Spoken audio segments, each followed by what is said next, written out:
Welcome to Impactful Billionaires, the podcast show with our very own award-winning social entrepreneur, Nyasha Credizzo, and myself, Ali Monjack. Today is the official beginning of the Social Impactful news show, and here are some of our top stories as well as our own news. If you'd like to share your stories of impact, please do get in touch at impactfulbillionaires@gmail.com. So, Nyasha, how are you?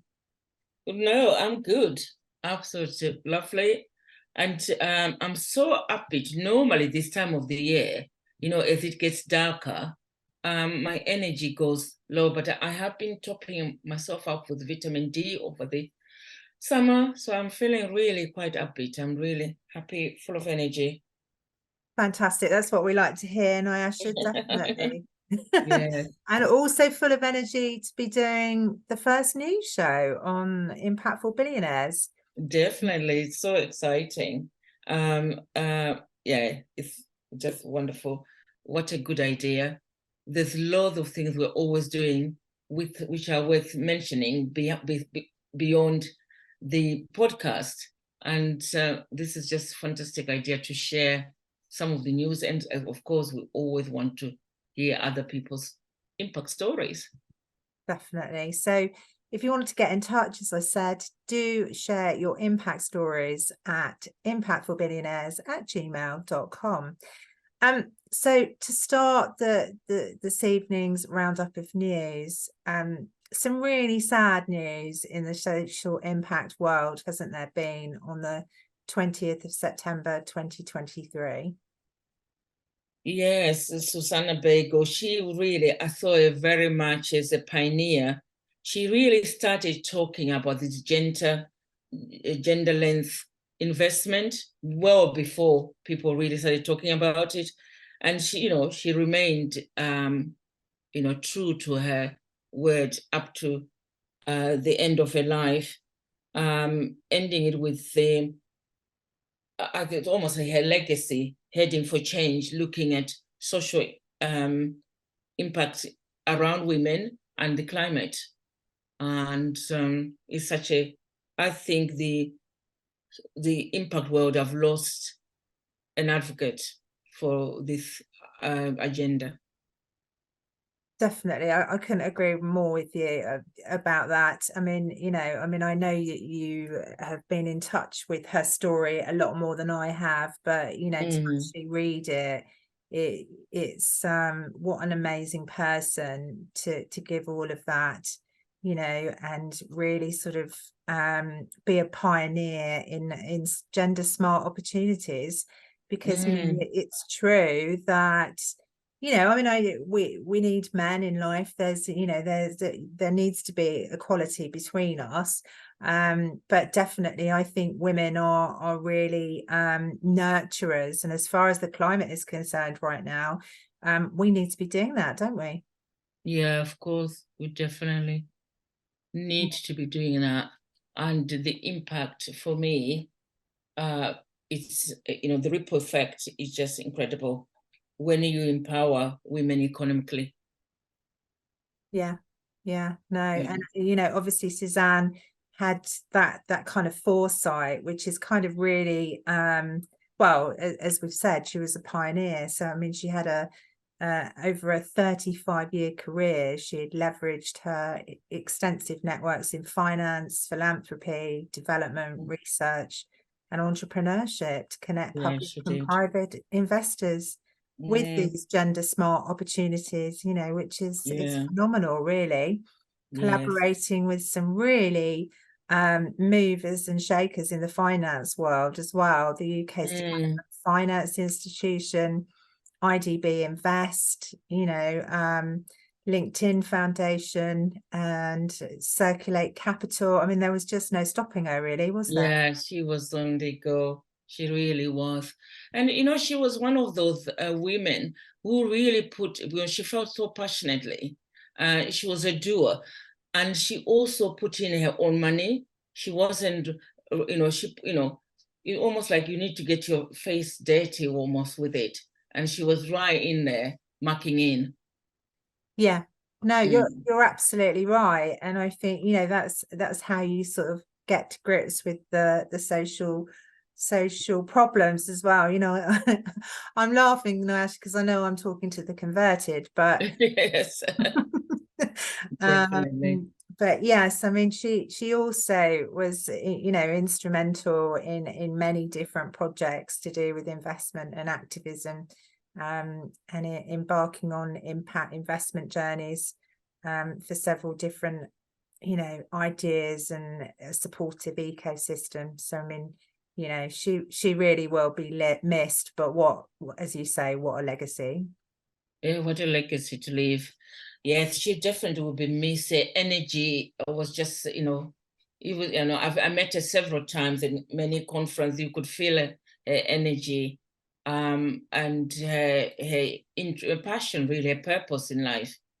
And the way what she had accomplished in that short time. I think she was only 50 something when she died. They always say good, nice people die young. And Yeah, as if she knew she had to accomplish what she did. You know what I mean? In that short time. yeah, yeah. Mm, Phenomenal, really, isn't it? mm, So yeah. so yeah, so I mean that must have been quite extraordinary for you as well to meet such a like-minded individual. Yeah, no, she was my inspirational mentor.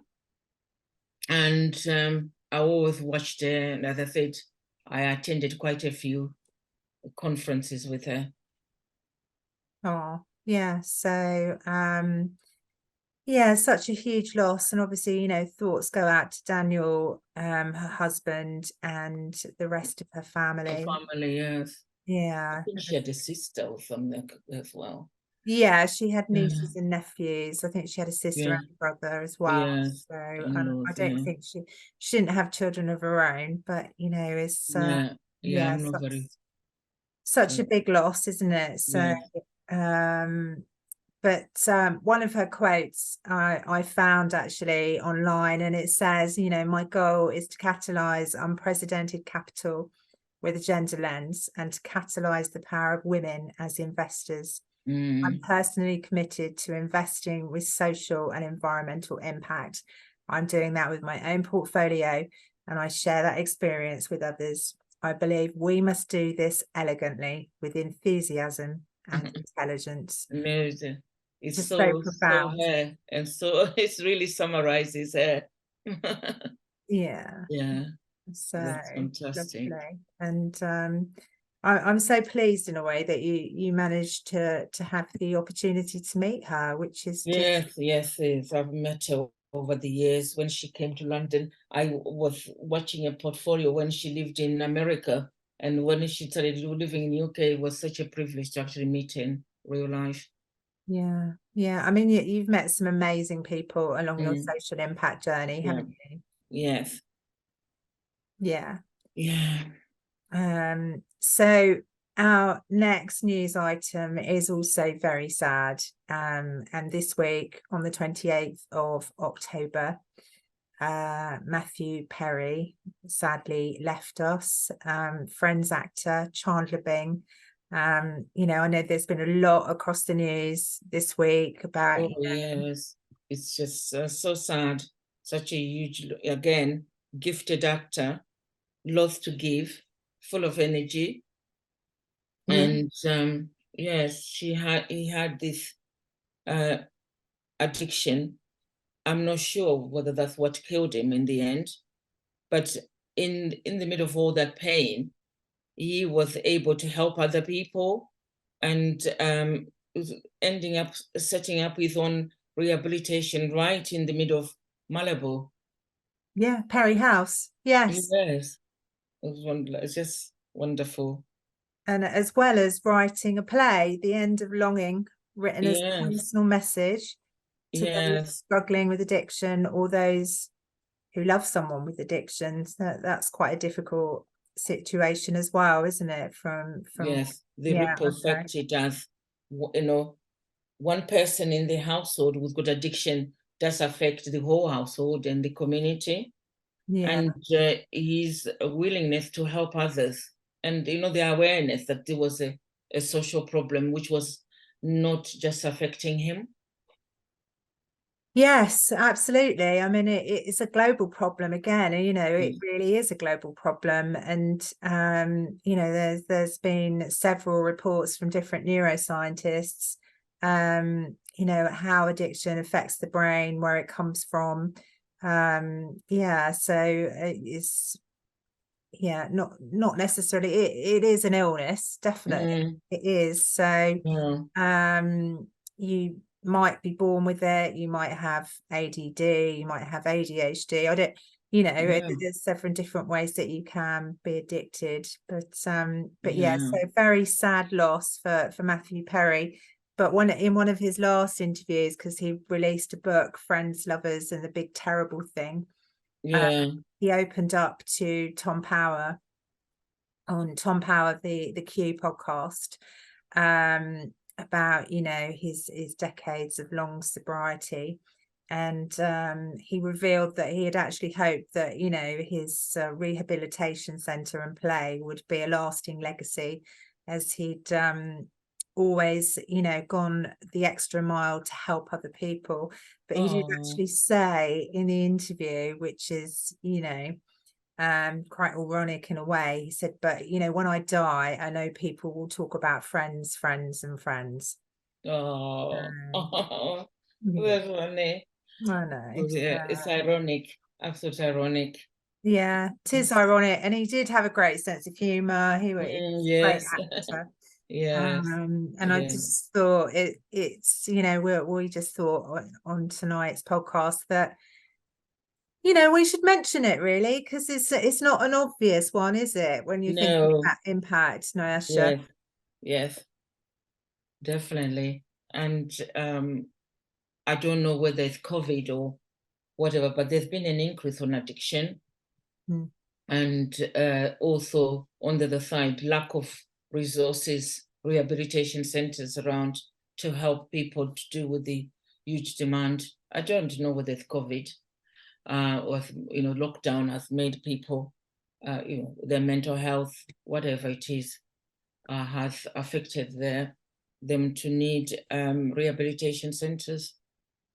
Yeah, that is a really quite interesting statistic, isn't it? I think, you know, people's mental health really took a bashing, because, you know, naturally we're not what's the word, where as human beings, we're not, you know, we're naturally social animals. We're not, Yes. you know, used to being locked Yeah. away, are we? And Yeah. you know, we were. So I think there's lots of people that, you know, do suffer from mental health problems now, which is just, and I mean, certainly at Varna Trust, not that we're particularly plugging Varna Trust, but you know, we really do help out, don't we? You know, with people with mental health Mental health. difficulties and learning difficulties, but Yes. working on the farm. Yes, it's fantastic. Well, Yeah. that's another thing which is news we've got up and coming, our Christmas grotto on the 10th of December, haven't we? Oh, we have. So Yeah, forgotten all about that. oh, how can you forget about that, Nyasha? Honestly. I don't know. I have, you know, I'm dressing up as an elf. Oh, yeah. How can I forget that bit? Oh, Yes, it's my privilege as a yeah. trustee to Yes. dress up as an elf. So Oh, that's lovely. yeah, It's so it gonna be should be great a fun. really fun event. It starts from 10 o'clock in the morning till 3 o'clock. Yeah. And it's in Ludgershall Village Hall, and there'll be Yes. tours to the farm. So if anyone Yes. is listening that is local, Yeah, do come and see us on the 10th of definitely. December. Fantastic. Yeah, it's Lovely. really good. So anyway, back to kind of wider um social impact news. The third Blue Earth Summit was held this month on October the 11th, 12th, and 13th in Bristol, with Yes. renowned speakers such as Deborah Meaden from Dragon's Den, Yes. Eastleigh Britain, Marvin Rees, Ben Goldsmith, Yes. So quite a, a big lineup. Yeah, on the environment. Mm. Very such a shame that I couldn't make it, but I'd booked myself to get there. But I had some complication which I didn't get there. But I gather it really went well, and putting the agenda of the impact on what we've been doing as human beings on the environment and the climate change, um, and a lot of collaboration and discussing, exploring about. For me, I always like to bring it back to the individual. What can me as an individual in my own community, my local, what can I do to make a difference? And to have this kind of summit or conference it's always very encouraging, because you can also suffer, think, oh, I'm the only one who thinks about that. So to meet up with other people who think like you do is so encouraging and empowering. Yeah, definitely. Of Mm, course it is. mm, And as we often say, it's about collaboration, isn't it? And that's what needs to happen. yes, Um, we can't solve this huge global problems by ourselves. no, we can't. No, no. And I mean, it is, this month alone has been, quite overshadowed in the news, hasn't it, by floods. You know, I know. So Terrible. we're experiencing that in the UK. And I mean, it is, I hear people say, well, it's not just happening in the UK. Of course it's not. It's happening all across the world, isn't it? Yes. So Yeah. as well as other things. But yeah, I think, it sounds like that Blue Earth Summit is a really good summit to attend, which Mm. is, They're yeah. already advertising for the next one. I'm not very sure where it's gonna be, but yeah. I don't know. Mm. I've put out some feelers, so I'm hoping that one of the co-founders, Will Haler, will definitely come on board, and have an interview and be on the podcast. So that would be Oh really good yes, to yes, that's find out one. more. Yes, including it will include to the over 70, so over 60 people I've interviewed so far. It'd be fantastic, and one of the things we launched our seventh series, didn't we? On Thursday. We did. It was just fantastic. So yeah, that series is full of great people doing wonderful things. People like Tazin, Chrissy Khan, who are just really doing fantastic things, and John really trying Richardson. to. Yes, I know. They're all trying to make a difference in their own way, in whatever, focusing on their talents. And I like it, when people just focus on their gifts and making difference for other people. This is fantastic. Yeah, I agree with you. I think, it really does add to the ripple effect as well if people That's right. actually um are in alignment with who they are. Yeah, Yes, yes. yeah, You've got to be aligned on who you are, on your values, and to work in such a way to fulfill your values is such a privilege to be able to do that. yes. No, you're right. Yes, You're yes. absolutely It doesn't feel like work, it just feels like life. right. You're living It your life to the does. fullest. It does, Nyasha, definitely. Yeah, Yeah, it does. So, I think it's incredible, the way that Impactful Billionaires is kind of coming together as well to, help people, which is brilliant. Um, but you have actually also got another conference coming up, haven't you? yes, I've always got conferences coming up, and I know tomorrow, for example, it's not a conference, but it's a lecture. The Miriam Rothschild lecture, which is a yearly thing. she did herself when she was alive, but now her daughter does it in November. And tomorrow's one I'm really interested in. The speaker, I don't go to all of them every year, but I'm always interested in people making a difference in the world. And this year is more Ibrahim with a Sudanese business person who's really got a foundation about social entrepreneurship and funding people who are going to make a difference. And he's going to be talking about governance and Africa as a topic, and the issue about the world, global potential investors hesitating to invest in Africa because it's of its political status and governance, how it's seen in the world. So I'm really interested in that because of my fund I'm setting up for women entrepreneurs in Southern Africa. This issue comes up. Africa and its governance always comes up to potential investors. So I just want to really find time to hear what his take on. Because wherever there's a problem, I always say there's a solution. So I might learn one or two things about what his take on, about how we can solve this issue. And because I think, the next century is all is going to happen in Africa, in terms of development, going to the next stage. It's going to be Africa. I think it's Africa 10. Absolutely. And I mean, also Africa has, definitely got a lot of natural resources, hasn't it? That's right. That's what I'm saying. It's got it's so wealthy with natural resources.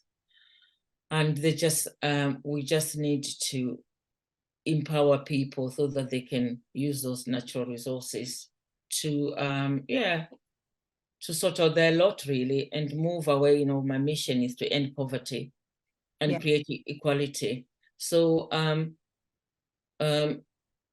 it's dear to me. I think because I was born in Africa, so it remains with you.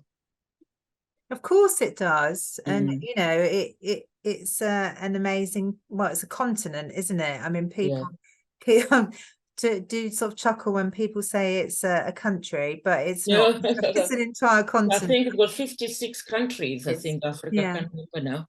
Yeah, and 50, I think I've been to about 30 of them. Have you? Yes. Amazing. Yeah. Yes. So lovely. Yeah, I've only been to one, so I can't wait to go. Yeah, you're gonna come with me on my journeys. Absolutely, I'm gonna come with you on your journeys. Yes. I'm really looking forward to it. But it sounds like, there's going to be a lot of political lobbying and, really having to talk to people that perhaps have really different ideas to people like us. Yes.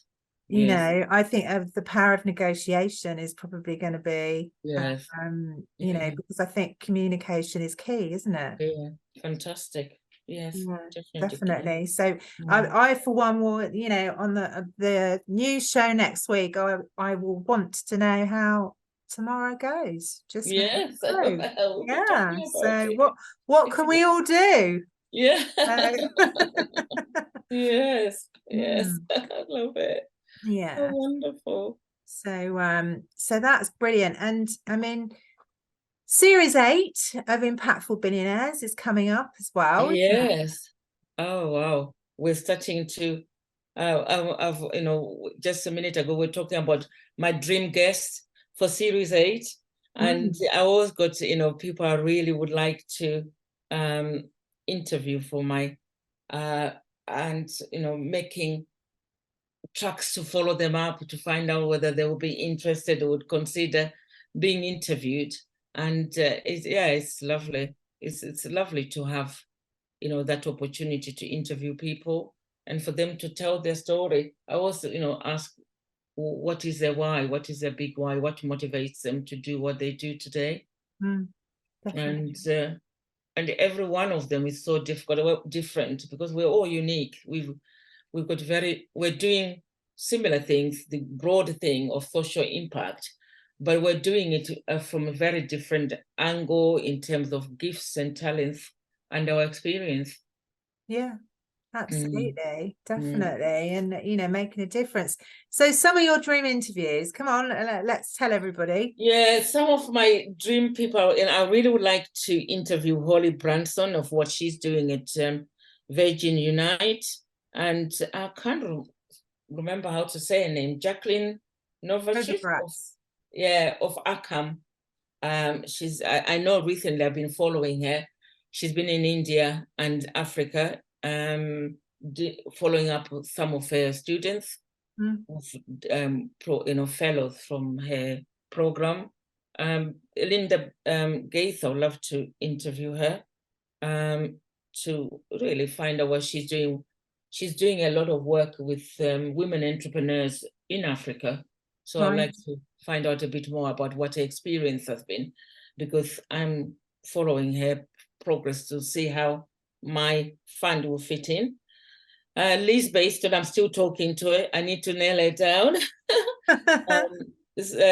Sophia Swerer, she set up the gender equality diversity investments and she's flying between UK and America. So it's very difficult to track her down, but I'm hoping I'll catch her for the series.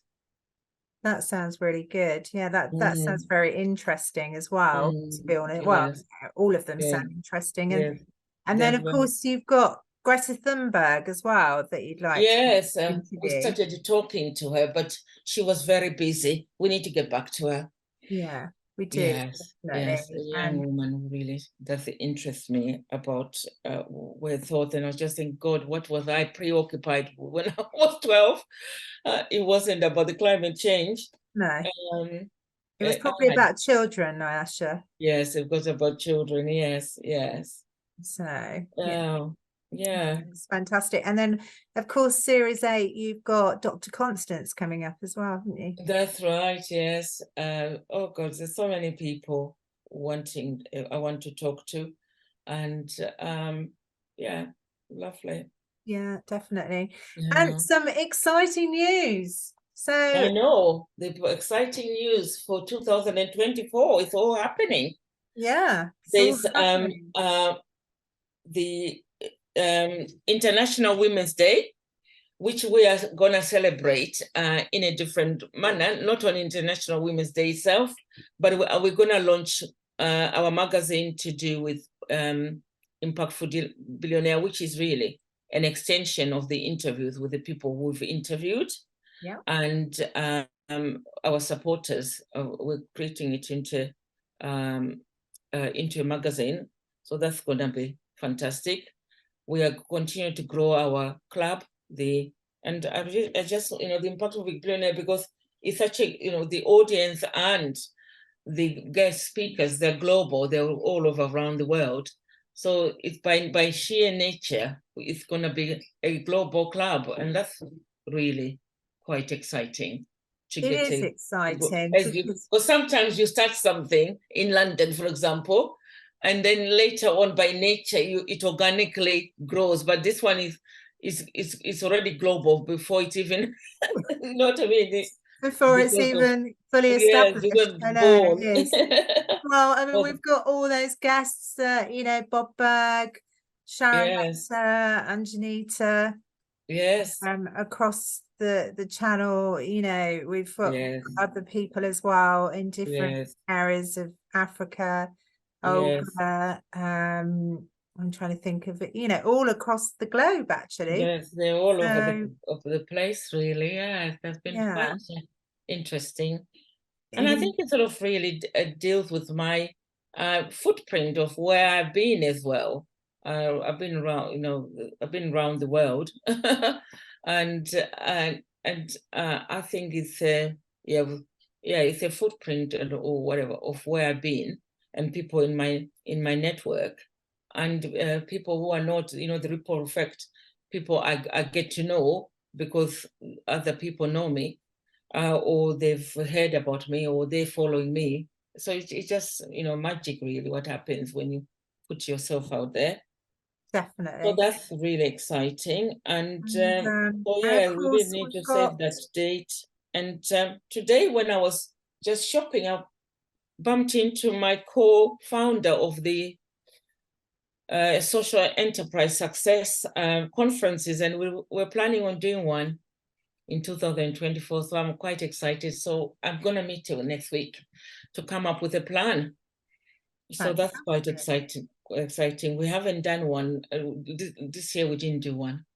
No. No, for one reason or another, it's just been not possible. So it'll be quite interesting to bring all that together. The conference, I'm writing a book as well. I'm thinking, yeah, by next year it should be launched, early next year. It should be published. Well, I'm then, hoping that we can take it along to the International yes, Women's and Day people event. I hope it is. That might gonna pressure. Then people I can sign it for people. So come on then, tell everybody what it's called. I know what it's called, but what's it called? Oh, it's called Scaling for Good. Again, it's all about social enterprise. And I'm talking about what I'm calling 6 Ps, which are my golden strategies for growing your social enterprise. So I just came up with, from my experience of mentoring other social entrepreneurs, that we really get stuck in coming up with ideas and strategies about how to grow. Once we set it up, and sometimes it's out of a passion of really wanting to solve a problem, and then we say, what now? Now I've set it up. How do I grow global? How do I expand? Yeah. And so yeah, it's been absolute a pleasure writing it, and I met with potential publishers this week, actually, on Friday last week. Fantastic. So I was very excited. I've got quite a new energy because I got fantastic feedback from them. Yeah, I'm They not think surprised. it's a book. Because sometimes when you're writing, somebody says, "Oh God, who wants my book?" And they think that it's a book with which is in demand. People want to hear about it. Yes, of course they do. Mm. They do. And from what I know of the book, and I know that you've been working away really hard at putting it together. It sounds like invaluable information, Ayasha, which is brilliant. Yes, got tips and case studies and yeah, fantastic. You're full of I've been tips. writing it for years in my head. Actually, I've been writing 2 books. So I originally wanted it to be start and grow your social enterprise. Then I thought, oh no, I think I'm going to start on the grow. But I think I'm going to I'm going to go back to the start, because I also have a lot of people contact me wanting to start up their social enterprise. So there's an audience there. There is an audience there because you are a pioneer in social entrepreneurship, aren't you? Yes, definitely. Yeah. I started it before it was even a word. I didn't even know it existed. No, you made it up, I Nash. made it up. Yes. Oh, brilliant. Yes. So, Yeah. we'll really look forward to that as well, having Yeah. those out. And also we've got another exciting event on Impactful Billionaires again, haven't we, on December the 18th?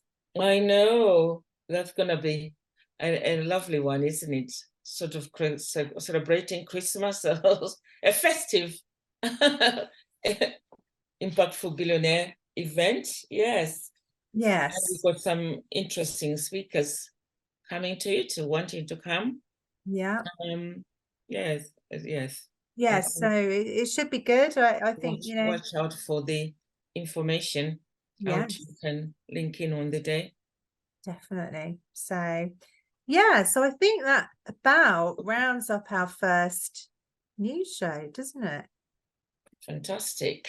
And as I said, I'm always, both of us, I know we're always interested in hearing other people's stories, what's going on in their lives and their work, which is making a difference to other people. That's why we're here. So if you'd like to share your stories of impact, please get in touch at impactfulbillionaires@gmail.com. And without further ado, it's goodbye from me. And good night for me.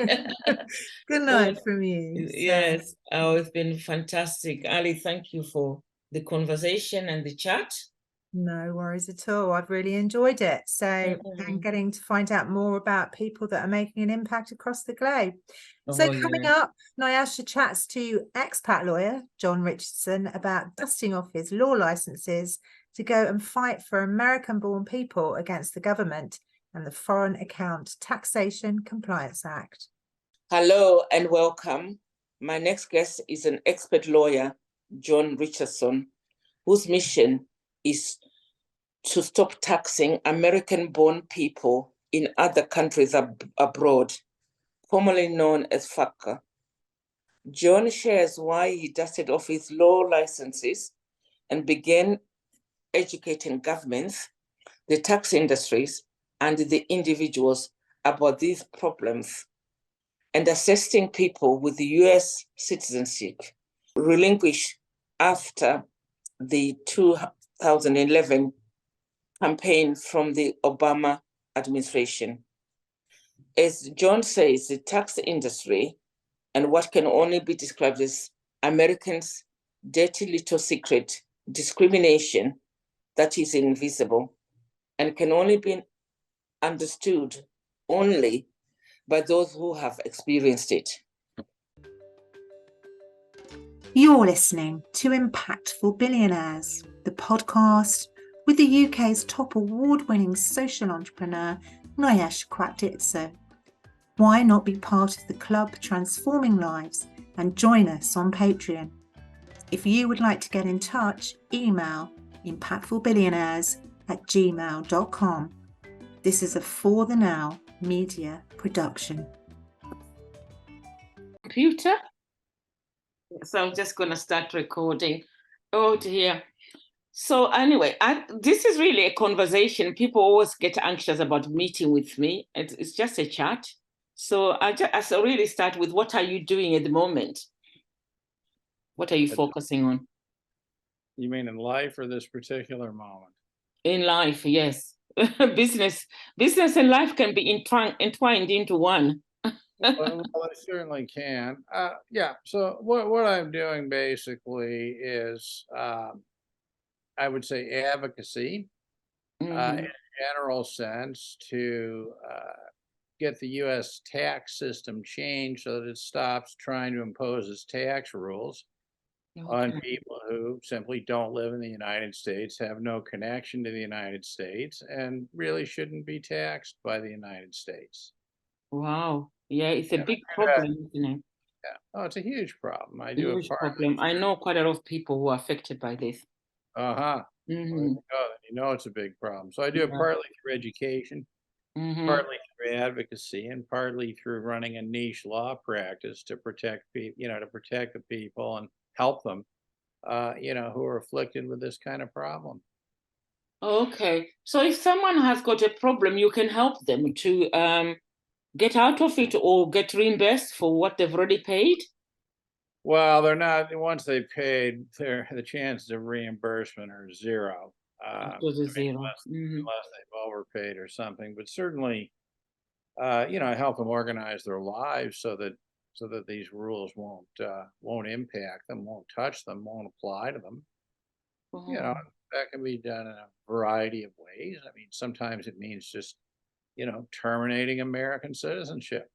Through normal renunciation. Sometimes it involves changing a certain aspect of their life, maybe to not run a business through a corporation, or not avoid the kinds of retirement assets they have. So it's all very very much personalized thing.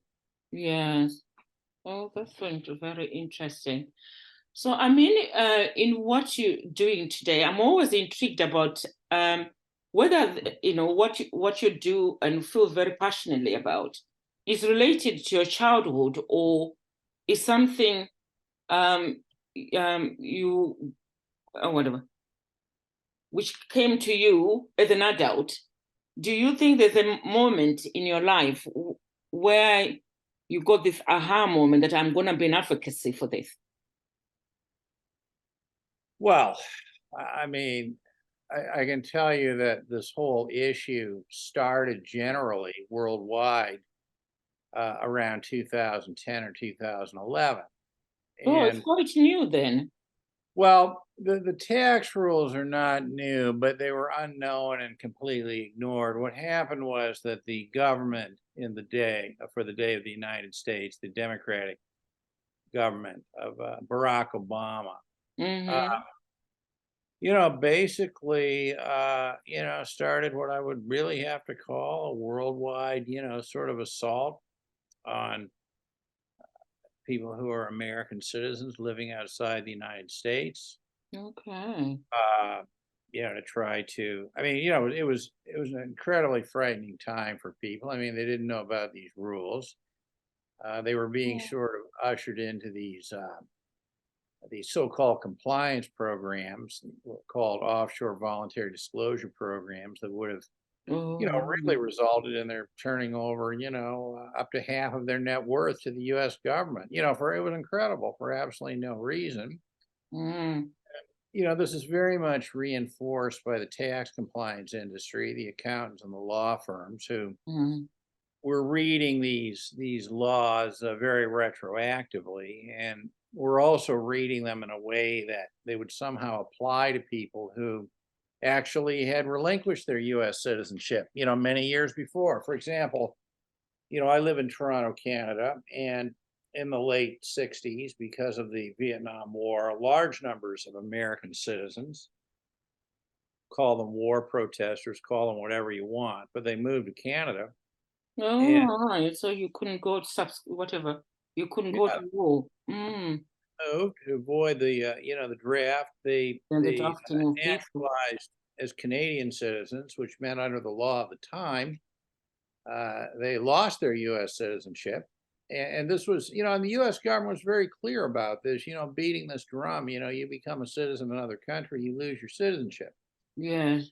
And then fast forward, to 2010, 2011, you've got these accounting firms and law firms telling uh, U.S. citizens generally, but including those who had relinquished their U.S. Mm, citizenship, that, mm. technically they were subject to, 50 years of back taxes and penalties, if you can imagine. Can you imagine? It's just unbelievable. I mean, it Well, just ruined people's lives. oh, it destroyed so many people's lives. Well, it's unbelievable to any normal person. Apparently, it's not unbelievable to lawyers and accountants. Yes, no, it isn't. Yes. Maybe do a show on that. Okay. Mm. But, where I got into this was that I actually had a, comparatively very strong background in U.S. citizenship law. And, Ah. I could see very, very clearly that, I mean, the tax issues were certainly a problem, but I could see very, very clearly that a lot of this was rooted in citizenship issues, who was and who was not a U.S. citizen. Then, yeah, And yeah. yeah, that was sort of, my port of That entry into that. And into it. Yeah. How interesting. Have you always wanted to be an advocate anyway? no, it never occurred to me actually until that moment. I mean, I've got to be honest. I mean, I had a completely different. I mean, I've been a licensed lawyer, Mm, for God, how many years? I don't know, something like 40, somewhere between 40 and 45 years, I guess. I don't know. But, I yeah. wasn't, I wasn't really, I wasn't practicing law except for, the odd thing that, was interesting to me. I was doing other stuff, and I was sort of, focused more and more on day living, certainly much more focused on trying to make a good living, et Yeah. cetera. And, Hmm. I think this sort of arose at a period of my life when, I mean, I remember a few months before this whole thing exploded, thinking, do I really want to pay the money to renew these law licenses? Yeah. I'm not using this. And all of a sudden, poof, Yeah.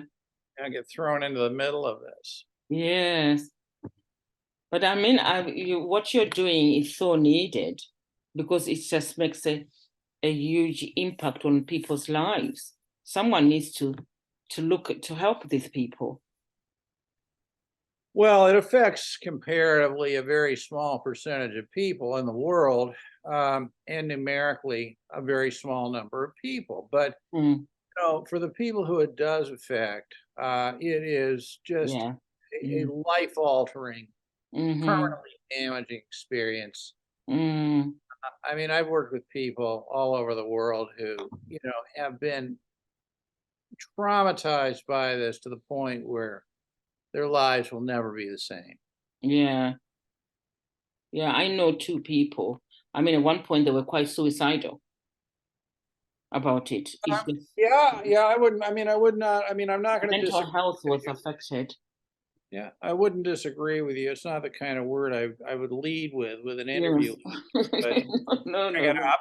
Yep. Yeah. There have been people who have been affected by it in that way. Yeah. Yes. Well, that's just unbelievable. So, I mean, so from here, what next for you? You're gonna continue doing this? Do you have associates? Do you have support around it? Um, well, so we have the advocacy, we have the education, we have the law. The law practice, the small niche law practice that really functions as a way to pay for the other stuff, right? Mm-hmm. Um, yeah, I mean, I have, and there are three different categories of things. I mean, I have people who, I work with in different capacities. Mm-hmm. I mean, on the sort of professional side, I mean, I have a group of, you know, cross-border type accountants, tax preparers who I work with. Mm.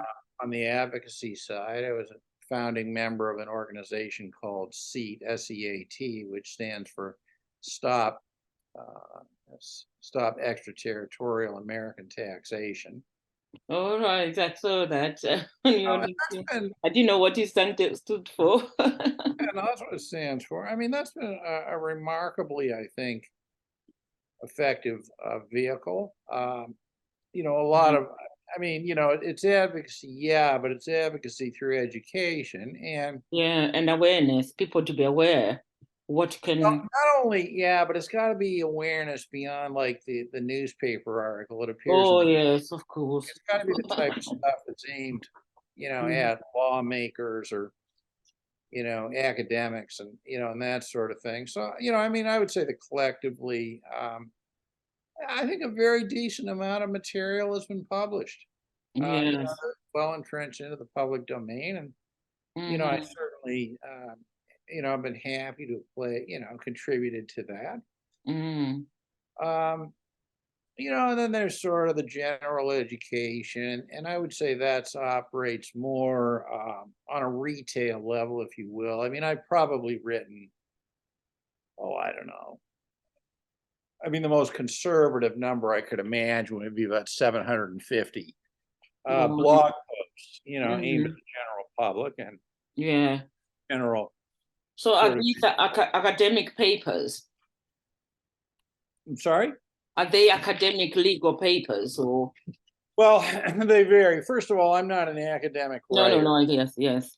On a personal level. So Yeah. the stuff that I write is more, sort of on the retail level. Now there are other people Okay. involved in SEAT who are, more academically inclined in that sense, and I would say Mm-hmm. that some of those have been published in, various law reviews and that. For example, Laura Snyder, for example, is actually the official head of SEAT. Uh, Mm-hmm. is a very academically inclined and I think talented writer. Mm-hmm. And, through that vehicle, I think, well, I mean, I know that, there's been, very reasonable inroads, into this sort of academic mess, right? And this is good because most of the stuff that's been written up until now has been incredibly misinformed, Mm-hmm. sort of the blind leading the blind, Mm, not yeah. understanding the issue, but it has sort of, Yeah. because it's written by a professor or something, it presumptively comes with some Something. Yeah. presumption of Yeah. accuracy, rationality, when in fact, in many cases, the exact opposite. Mm-hmm. So, it's been important to, get these types of articles slowly but surely and consistently into the academic world, and so that's been helpful. But retail people on the ground don't read academic papers. I mean, sort of like a dog knows whether he's been tripped over or kicked. And they may not understand the technicalities of how this works that well, but they sure know they're being abused. Yes, yes, yes, definitely. So I mean, what is your sort of ultimate wish for this legislation to be, whatever, banned or not to exist? Is that what Right. you're So working for? what has to happen is, well, okay. I mean, when I use the word tax residency is a term that is used to describe the conditions under which a country would impose the full force of its tax rules, right, on somebody. Okay. So all countries impose the tax resident, on people who live in the country. Okay, there's no doubt. That's reasonable. Nobody disputes That's that. reasonable. Yeah. All countries impose tax residency on income sourced in their country. So, for example, if you own a rental property in the UK or whatever, the UK is in general going to have first taxing rights to that income, and nobody cares. The United States goes further. Okay, so it does what all the other countries do, Yeah. but it takes a step further. And that further step it takes, it says, you know what? We're going to tax the worldwide income from whatever source on anybody who is defined as a U.S. citizen, no matter where they live. So if you're born in the United States, you're automatically a U.S. citizen. So here's a well-worn example I always use. You're born in the United States, you move as a child to France, your whole financial center of life, gravity is in France, your only income is in France. So get this, the position of the United States, to be very clear and very accurate, is they have the right to impose taxation on all the income of that person who lives in France who has no U.S. source income. Wow. Simply because that person hadn't been born in the United States. Yes. So right. you end up being taxed twice. Yes, you do end up being taxed twice, subject to there are certain mitigating provisions that defenders of this regime would argue that mean you don't really end up having to pay tax twice, even though you have to comply with the, with filing the tax returns. But even that is somewhere between, that you don't have to pay taxes, somewhere between a severe distortion of the reality, if I'm charitable, and an outright lie. Okay, on the part of some of these people, because the whole thing is set up so that double taxation is prevented in a number of circumstances. But there's all kinds of areas where the United States would impose additional taxes. Okay. And it's so outrageous. Let me give you a great example. So the Supreme Court of the United States is getting ready to hear a case this coming year sometime on whether, basically income you never received can actually be taxed to you. Well, so what happened was in 2017, they passed a law that individual U.S. citizens who were shareholders in what are called controlled foreign corporations had to put on their tax return, even though they never received 31 years of earnings from a corporation that was a separate entity. Now, yeah. So you get taxed on something you never never received it even. It's bad enough doing it if you had received, but they extended even further. Income you never received. Now, to go back to our guy in France. So let's say that person is in France running their business through something the U.S. calls a corporation. The active business income had never been subject to tax. So now what they're saying is this guy in France, no connection to the United States. He runs his life through something that the U.S. is going to deem as a corporation in France, separate entity, taxed separately in France. They say, poof, all of a sudden, we are going to say to you, guy in France, you know what? That corporation that you're using to operate your business we know you never received anything from it, but we're going to force you to put all the income earned by the corporation on your U.S. tax return, and then pay us a tax. My goodness. I mean, that is 100% accurate.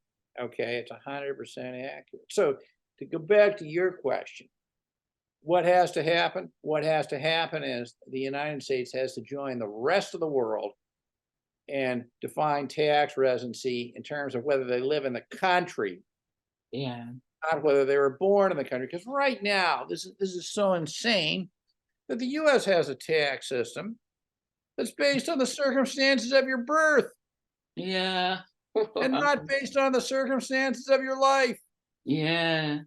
Oh, Wow. and by the way, the example I just gave you Mm. about the corporations, no, that would be double taxation because there's no mechanism in either the tax treaty or the U.S. foreign tax credit rules to prevent double taxation in those circumstances. Oh, my goodness. Wow. So it's a huge task to evoke a, a taxation. But I'm always intrigued about, a government motivation. So US government, are we saying that they're motivated by money, or what are they going to gain from this? No, Is there a they're lot more, of money? Are we talking about billions of pounds being I don't know, put probably. I think the money is only a sideshow, in honestly. the sideshow? No, I think because I Yeah, don't think it's huge amounts in a comparative sense. yeah, that's what I'm thinking. But I think it's a combination of two things. Understand, first of all, that we go back to that special tax that I just mentioned. Hmm. See, by essentially looking into other countries and reaching into other countries, and saying, these people, are our taxpayers, and they have to Mm, pay tax. What they're doing is they're actually siphoning productive capital out of other countries. Okay, mm, so that's a good thing for the United yeah, States, yeah, especially when they don't have to pay the cost of it, yes, yeah, because the cost is borne by by the the country. individual affected, or Yeah, or yeah, in other cases the financial institutions in that other country. For example, as part of this whole thing, they have a law called FATCA, where they basically forced all these non-U.S. banks to impose huge compliance costs, to actually hunt down U.S. citizens, right? yeah, Uh, Etc. So it's also a way of, I think, from a competitive point of view, imposing a lot of extra compliance costs. So, it weakens other countries, and any country that has a U.S. citizen living in it, to some degree, is going to have their tax base eroded, because the U.S. uses the fact of that U.S. citizen to reach into these other countries and extract productive capital. oh, I mean, a very simple example that anybody can understand would be, in many countries, including Canada, if you sell your principal residence, you don't pay a tax. mm-hmm, That's tax free. Why? Because so you can go buy another house.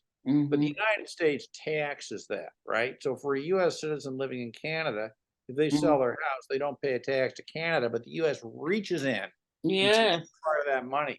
that's I'm aware of somebody like that in UK. They Yeah. sold their house. Exactly. So you see, Mm-hmm, Americans, people who were born in the United States, and yeah, most people who don't even identify as being Americans, mm-hmm, are mm-hmm, essentially permanently downwardly mobile people, right? yeah, For yeah, this reason, they can't move, the way other people can. So yeah, that's anyway, that's the first motivation for it. It doesn't yeah. cost them anything. It hurts other countries, and they get a little bit of pocket change out of it. But the second is Mm, that the US culture is just mesmerized by law and taxation. mm, Okay. No matter how stupid the law, no matter how outrageous, no matter how out of place it is with current times, mm, Americans worship law and mm, compliance with law. I mean, I'll give mm, you an amazing example. So, last year, the US Supreme Court that ruled there's no constitutional right to an abortion, mm, that, this is allowed to be decided on a political level by various states. So I met this guy from Wisconsin. and I'm talking to him about this, and he said to me, well, you know, Wisconsin has a law from 1849 to prohibit abortion. Now that law is on the book, so they're trying to enforce this 1849 law. God. Now, I mean, it's shocking, isn't it? Now, it's not Yeah. so much shocking that, Mhm. that Yeah. this law exists, although it does occur to me that all countries and governments should review their laws every 20 years and get rid of the dead wood. Yes, yes, yes. Shocking about it is that 50% of the people think that because the law is there, even if it's an 1849 law, that the law should be followed. That's what's shocking. That is really shocking. Honestly, no one thinks that. Yeah, they say it's in law. It was written one day. Oh, and it's no longer relevant. It's not fit for purpose, Law. really. But it's the law. It's the law. Yeah. So I mean, Who wrote the law? I mean, we wrote it, so we can change it. We can amend it. good thing. Yeah. And this whole citizenship taxation thing is, well over 100 years old. Mm. I don't know if it made sense then, but in the last 100 years, two major events have happened, right? The first is that from the point of view of U.S. citizenship law, the U.S. government no longer has the right to just strip people of their citizenship, which is what they were doing. And that means that dual citizenship in generally has become more common. Yes. In fact, it's actively marketed as a desirable thing, Mm. et cetera. So, dual citizenship is now quite common. And the second thing that's happened is the whole idea of taxation has evolved totally. I mean, when citizenship tax, oh, by the way, so here's how citizenship taxation is justified in the United States. I mean, you really got to laugh. So I told you about the Wisconsin abortion law in 1849. Say, Mm-hmm. well, look, there's a law. Mm. Abortion's prohibited. It doesn't matter if it comes from 1840. That's the law. Yeah. So on the tax side, the citizenship tax side, what they do is they point to a case from the 1920s. Mm-hmm. The Supreme Court, at least the way they read it, upheld citizenship taxation, the right of the United States. But it wasn't really a tax case. It was more a case about what citizenship means, Oh. and not tax, right? Mm-hmm. Interestingly. But the Yeah. point is, they're using the same kind of insanity. They're going back 100 years. Look, this was validated 100 years ago, so it must be valid today. Yes. Yeah. I mean, an American is somebody who worships law, no matter how old, no matter how irrelevant, no matter how stupid, no matter how idiotic. If it's the law, that's all that matters. What Yeah, it's even worse. If it was the law, that's all that matters. Yes.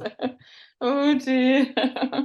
Oh, that's so really interesting. So it's your job really to try and change these laws and have them reviewed. Well, that's certainly, the overall objective. That's right. Yes. Objective. But I mean, do you have living in Canada and you're trying to challenge? It doesn't really matter, does it, that you don't live there? Or they say, oh, you're Canadian, we don't want to listen to you. Why should you want to evoke our laws? well, I mean, yeah, I live in Canada, but I mean, the people who are affected by this generally are, U.S. citizens living outside the country. I mean, I don't know that it matters particularly. I think that only people who live outside the country would even understand what's going on. No, they wouldn't. I mean, Yes. you're not going to get anybody inside the country who Yeah. understands. No. In fact, a Yes. significant number of Americans inside the country think this is all good. Yes. There's more money coming their way. They don't understand it at all. They don't understand it. Yeah. Yeah. And two, that's another thing about the American culture. It's very insular. They're bothered about their next door on themselves. Anything outside or affects other people outside of their spheres, they find it very difficult to understand it. I think I don't know whether it's just ingrown in that's That's absolutely right, and that is a huge problem. I mean, so I get off a plane at Heathrow Airport, and I have the sense that you really are sort of the center of the world in the sense that, you can get anywhere on the planet within a day, Yeah. you generally the news and that, I mean, is although, obviously it's British centric, but I mean, at least there's an awareness of what's going on Mm. in the Yeah. rest of the world. And I think enough sort of competition in the news reporting to create a culture of, well, let's analyze and understand what's going on. The problem in the United States is that it's entirely possible to live in the United States and have no awareness at all of the outside world, other than Yeah. it just sort of exists somewhere on a map. And then you've Yeah. got the whole, Yeah. this indoctrination that, the United States is clearly, a beacon of liberty and justice. And therefore, if the United States does it, it must presumptively be just, Yes. Mm. notwithstanding the fact that it has by far the highest incarceration rate in the world. This is the Mm. land of the free. Yes. Okay, the highest incarceration rate in the world, and there isn't even a close second. No. Yeah, Mm. notwithstanding the fact that if you want to renounce your citizenship, they're going to try to impose an exit tax on you. I mean, Yeah. hey, you don't leave the land of the free. Yeah. Oh, all I can say is good luck to you.